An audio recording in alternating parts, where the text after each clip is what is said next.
Greetings, everyone. It is I, Professor Plumb. I'm excited to do some commentary for Chapter 8. I apologize that my recording and uploading schedule is so, what would you say, sporadic? I don't know. I am applying for grad school, finishing my college degree, spending time with my family, and working 40 plus hours a week. So whenever I have any time to record, which is very little, I try to take that opportunity. But just so you know where I'm at, let's get in Chapter 8. I think that Joseph Smith, it's really starting to bother me personally that Joseph is using his position and authority as someone who speaks on behalf of God. Remember that whether it be by my voice or the voice of my servants, it is the same. So Joseph Smith has established a reputation for speaking in behalf of the Lord, and that people need to basically, as I believe Ezra Taft Benson said in the late 20th century, when the prophet speaks, the debate is over. And I do like that Joseph is getting some pushback from people like Edward Partridge, who are saying, look, you're telling us that Zion is here, but we are not seeing Zion. And I love that quote. I wish you not to tell us any more that you know these things by the Spirit when you do not. That is so bold. I ran into some missionaries at a municipal celebration, tree lighting ceremony at a town, visiting some family last weekend, and it's not in my nature to be openly antagonistic towards people, especially like face to face. It's just I'm not a confrontational person, but and for the record, I think missionaries deserve to be treated with respect. I think they are teenagers mostly, or people who are young adults, and deserve kindness, especially for, I served a mission. I know how difficult it can be, so I don't want to give them too hard of a time. But I love reading things like this from Edward Partridge and other people who, in the early days of the church, were not afraid to kind of call prominent members of the church, including the prophet Joseph Smith, out for kind of ludicrous behavior.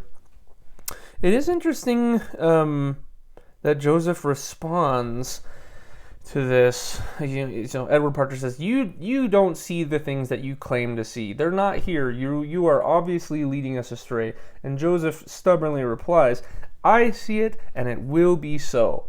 And for all of the criticisms of Joseph Smith, you have to admit that certainly his ego went hand in hand with his ambition. I'm not a super visionary person.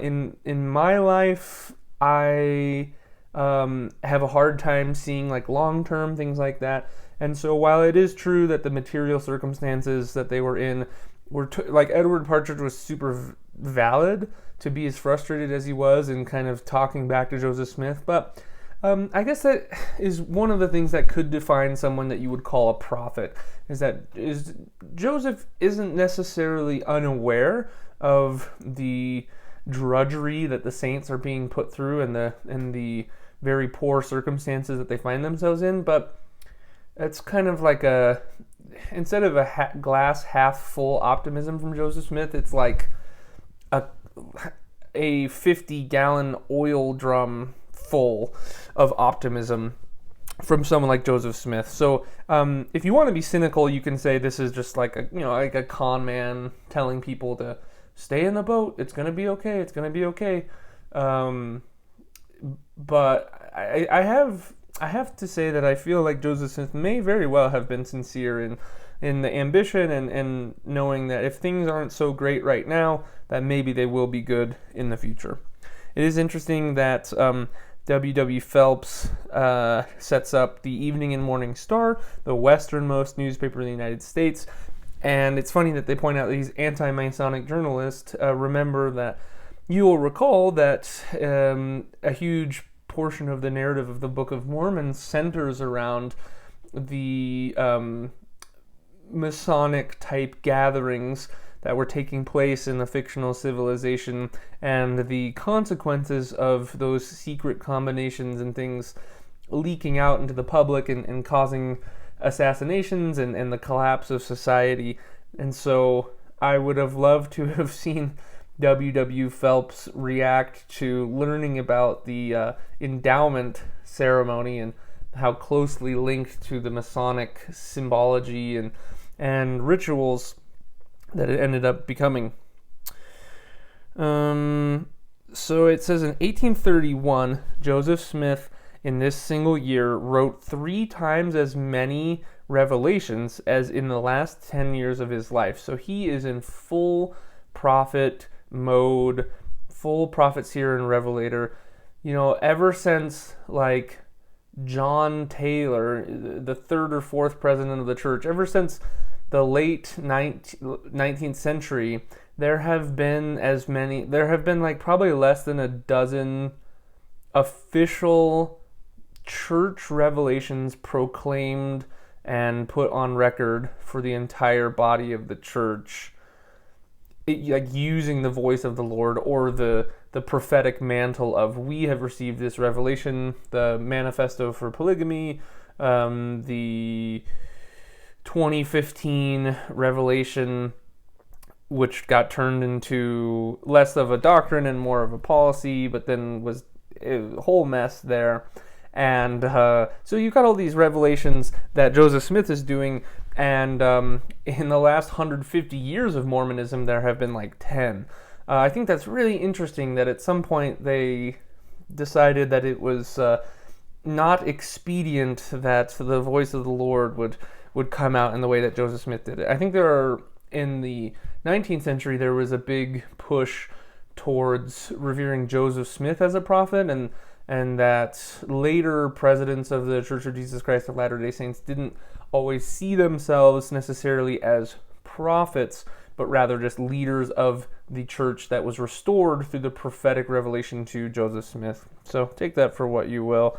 I think Joseph Smith gets some credit for his interpretation of 1 Corinthians about the 3 levels of heaven, because I grew up Mormon, so my bias is showing, but like, yeah, I mean, that makes sense. I'm not sure what the prevailing interpretation is in Christian and other and Protestant sects. I don't know how they interpret that, but I think Joseph Smith's fan fiction of, oh well, there's these celestial bodies and expanding that into the different places we go after judgment. I think that the Mormon plan of salvation gets credit for some interesting innovations on eschatology and the conception of the afterlife. I think in many key theological points, the Mormon explanation for where we go after this life is actually a lot more wholesome and in many ways a lot better than mainstream Christianity, in my opinion. But then again, I also was indoctrinated and served a 2-year mission teaching people that, so maybe my bias is showing, so you'll have to forgive me for that. One thing that is interesting about that is you've got this idea that the atonement of Jesus Christ is so powerful and so strong, and in the modern, again, I mean, 21st century, the Mormonism I grew up in was very key on this idea that hell does not exist, or at least in any way that it is normally described in media and Protestant Christian traditions. The Mormon conception is that like almost every single person who has ever lived will be saved by the atonement of Jesus Christ, everyone will be resurrected, and like the overwhelming majority of all of us will go to one of the 3 kingdoms of glory, which, if we're to believe the prophets, are imaginably better than our current circumstances. So even the worst, most the most morally depraved people still get saved. So that's interesting because there are scriptures in the Book of Mormon that talk about, you know, sulfur and fire and brimstone, the hellfire that awaits those who are ensnared by the devil, and it's just kind of hard to reconcile. And of course, someone could easily interpret that as, well, what they're really talking about is like the guilt and conviction you'll feel that you have sinned, which can feel like that if you're indoctrinated into that system. My personal feeling, and Mormons will say that Satan has irrevocably captured my soul for his evil work, but I can personally say that the second that I stopped believing that sin was like a real metaphysical entity, the second I stopped feeling guilt. It's amazing when you decide that something isn't something you should feel guilty about. It's really easy to not feel bad about it. Now, I'm not saying it happened overnight. There are definitely some things that you need therapy and good support networks to help you recover from difficult religious experiences like hardcore Orthodox Mormonism, Jehovah's Witness, Scientology, etc. But suffice it to say, I always thought it was interesting that in the 2 years or so that I've left the church, I feel like way better about my life and the decisions I make. So I think I like the part of the Mormon plan of salvation that talks about the three kingdoms. It is confusing to go back and read the Book of Mormon and see some of the parts that don't line up as well that don't reconcile with that doctrine. Let's see. I think that as I was reading the events of the 1832 assault on Joseph Smith, his tarring and feathering, that's pretty graphic. I found myself almost getting a bit emotional reading about the experience he had. I definitely understand that there are people who believe that Joseph Smith deserved that and much more, because people don't do such horrific acts of violence against people unless they have a reason. You got to be careful with that, though, because there has all sorts of violence has been justified by ideologues and things like that. Suffice it to say, there is evidence to suggest that Joseph Smith, it was not just, we don't like the things he's saying about his religion, so let's brutally assault him and get a doctor to come and castrate him, which of course didn't happen. But it's more than that. There was some tomfoolery happening that was making people upset. All that aside, I have to say my own personal opinion is, if you imagine all the times that Joseph Smith was persecuted, if people would just leave him alone, I feel like he wouldn't have been so successful. I honestly feel like a huge portion of the success and the catalyst for growth in the Mormon church came during the moments of the most intense persecution. And so there's a huge backfire effect happening. If, like, Joseph Smith is so has such a strong will and a strong ego that he will not be broken. You cannot break him. So he goes to church, and he's horrifically scarred and bruised, and he's his normal, humorous self. And that's powerful. If you see someone go through that much persecution and they still stand strong, that's someone that you want to rally behind. And so my own personal opinion is, if you just leave people alone or challenge their ideas, or take them to court for their crimes rather than this vigilante persecution, you may find more success, because it sure seems to me to be the case that a lot of the most successful moments in Joseph's life came as a result of him bouncing back from these really horrific, this is bad. I don't like people gloating about Joseph Smith being tarred and feathered. That's a really horrible thing to do to a person, despite whatever you think Joseph Smith's behavior was. One thing I want to bring up about Joseph Smith's behavior and personality is I think he may be somewhat of a Jekyll and Hyde character. I think, like the duality of man or whatever. I think there was a part of Joseph that really wanted to help the saints and really felt like his leadership ability could be used to building up a good kingdom, and a kingdom of God, of course. The actual kingdom comes in Nauvoo. But So I think there's some genuine intent. I think there is, at Joseph's core, there's at least a kernel of benevolence behind his actions and decision making. And then, of course, there's some absolutely monstrous behavior, some really strong abuses of power going on with Joseph Smith. I've already touched on his using the word of the Lord to kind of get his way. I really take strong issue with that. So that's something to keep in mind. I think it's not like he either was good and a true prophet or he was a complete fraud or bad. I think it's more complicated than that. I personally feel strongly that it's a lot more complicated than that. And I find myself on the side of Joseph Smith definitely being a fraud, definitely being someone who abused his position of power to do some objectively horrible things towards the people under his stewardship. But I think it's also possible to say that there were glimpses throughout his life where he was trying to do the right thing, as backwards and twisted as that may seem to us now, etc. Yeah, I've talked about this in previous commentaries, but it can't be overstated the extent to which like the Mormon leadership, it talks about how the Missouri sect of Mormons were super jealous of the Kirtland Mormons, and the Kirtland converts had all of the key positions in the church government, and these Missouri Mormons feel like they're totally just left out to rot, and that sucks. That's really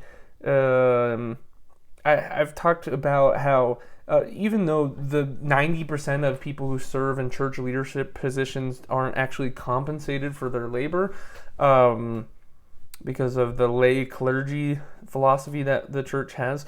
But make no mistake, like, these leadership and positions of priesthood authority have absolute economical considerations and social prestige and things like that. And those are very, very, very real. I lament the fact that they talk about the food that they were eating. These guys were starving. I don't know if you've ever had hardtack. That's like the cracker that they would give to soldiers during the United States Civil War. I've had that before, and it is nasty. And so these people are basically eating gruel, and they're not being nourished very well. And as you can imagine, if everyone is super hangry all the time, that can lead to, that can make things a little difficult in life if you're hungry. If you've ever been truly hungry, which I personally have never really experienced true life-threatening hunger, but you got to remember that in a huge portion of early Mormon history, the majority of people were in materially awful circumstances and really had to scrap to make their existence. I think it's really interesting that Andrew Jackson, who's president during this time in the United States, is launching this campaign to move indigenous Americans off of their native lands and onto reservations, or just kill them altogether. Some really horrific things. But the Mormon worldview is, oh, God has kind of lit a fire under Andrew Jackson to carry on this most important work for us. It says that the Mormons watched the migration of the Indians with a kind of ecstasy. They knew that Andrew Jackson was an unwitting tool in the hands of God, for this was the beginning of the gathering of Israel.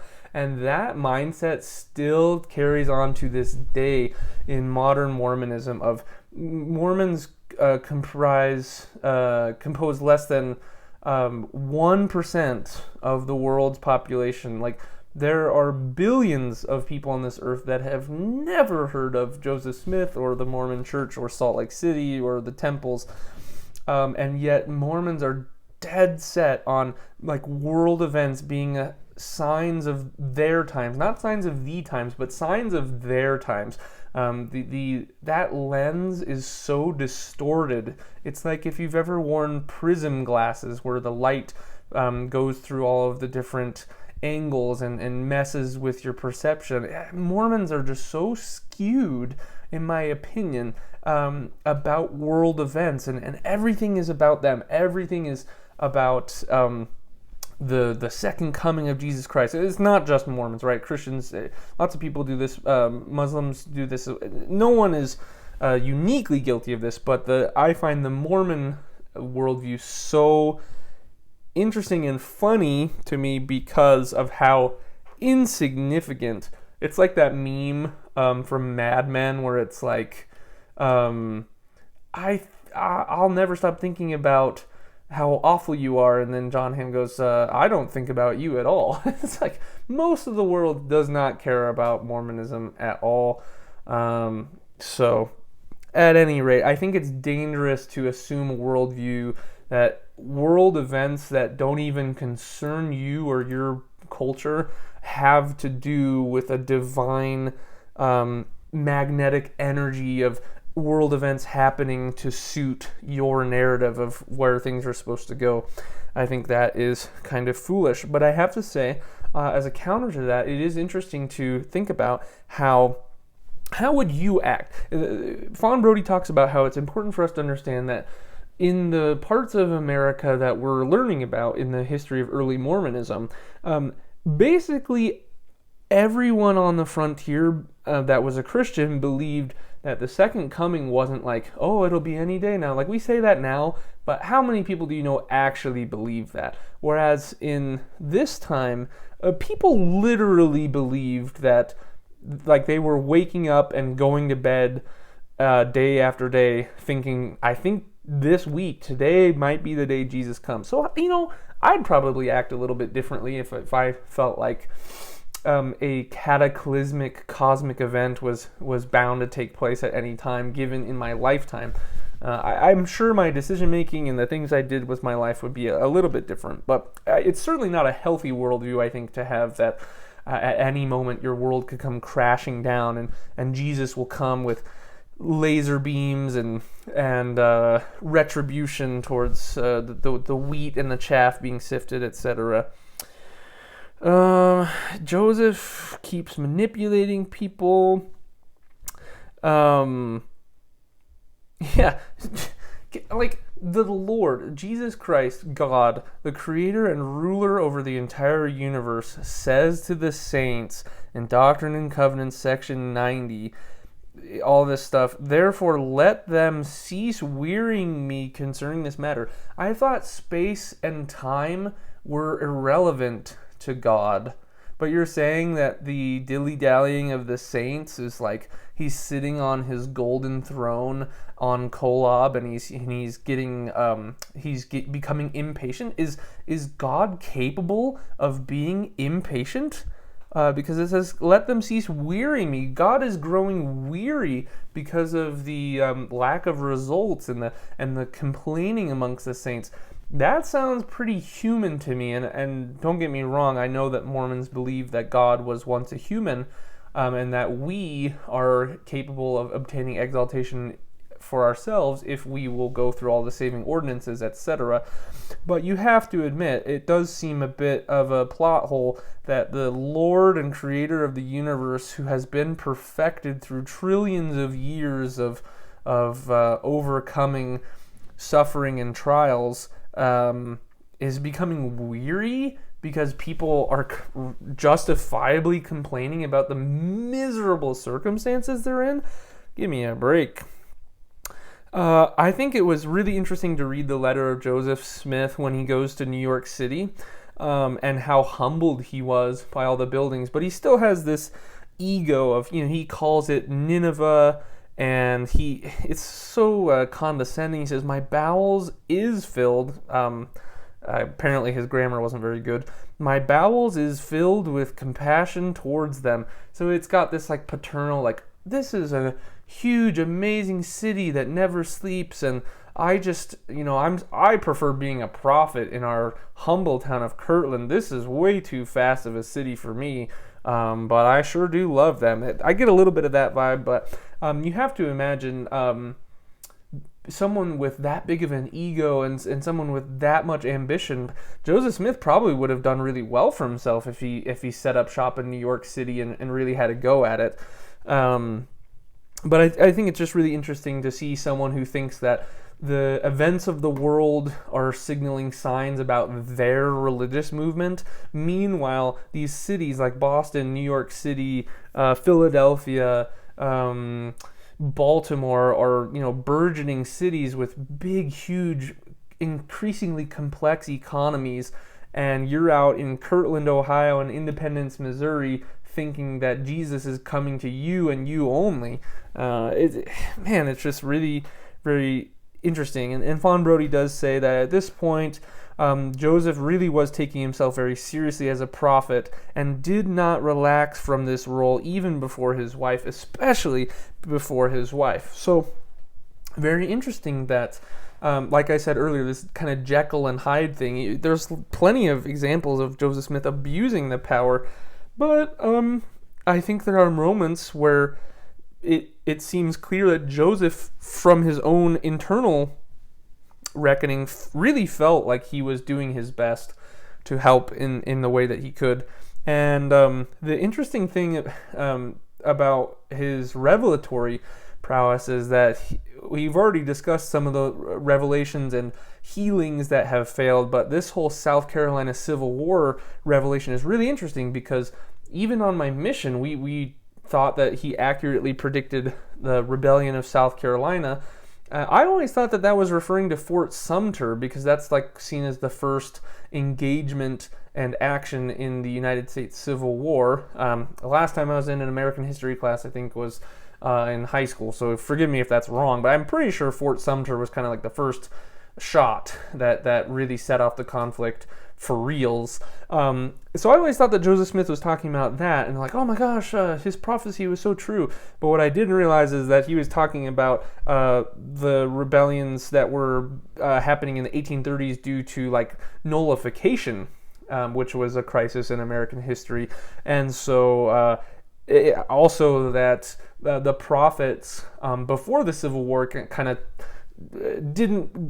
glossed over that revelation and go, oh no, this is not this isn't real. And then when the Civil War happened, they it says Brigham Young took out that revelation basically to say, oh, Joseph predicted it this whole time. Meanwhile, they only pulled it out of his private papers when they felt like there was a good reason to have a prophecy that was fulfilled. So I thought that was very interesting, and I did not know that reading it.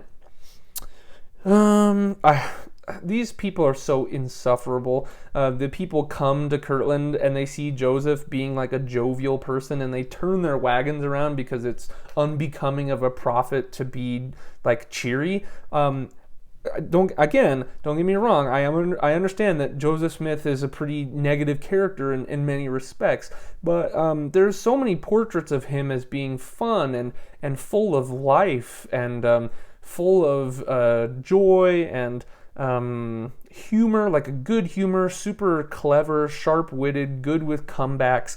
And I do think I'm going to give Joseph Smith some points here because so many people, it just talks about these people that thought that he wasn't serious enough to be a prophet. And well, why should a prophet be Noah and furrowed brow and Abinadi all the time? There's a time and a place for that, but I don't know. I guess it doesn't seem... If a prophet is supposed to be a human link to God, and God is the perfect consummation of everything that a human can be, would it not make sense that God has a sense of humor? And you don't see this in the... well, maybe you do. Maybe I didn't read the scriptures enough. But, like, everything the Lord says in the Doctrine and Covenants is so dead serious, and it's so, like, boring and serious, which I get it. The world, those are high stakes, but like, yeah, I'm with Joseph on this one in terms of like, you should be funny. Who says a strong, compassionate leader can't have a sense of humor, right? It is interesting that Joseph Smith gets this nice acred farmhouse kind of little manor thing going. It's like Animal Farm. All animals are equal, except some animals are more equal than others. So the law of consecration is working, but the Mormons are okay with it because guess what? The cows on this parcel of land give us twice the amount of milk. That is hilarious. I would.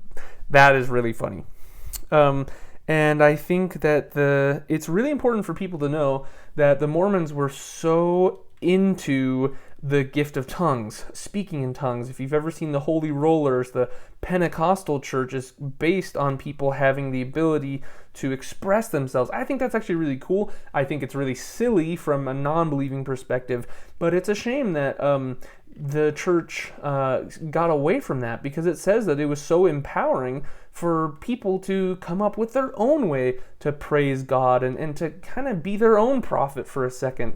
And I think there's something admirable in that. I do think it's funny that that gift is suppressed somewhat, and then they're trying to get money to build the temple in Kirtland, but Joseph can't get any money scrounged up because it's like, well, we already have our church and everything. What is a temple going to be? That's going to be a lot of resources and going to take a lot of money.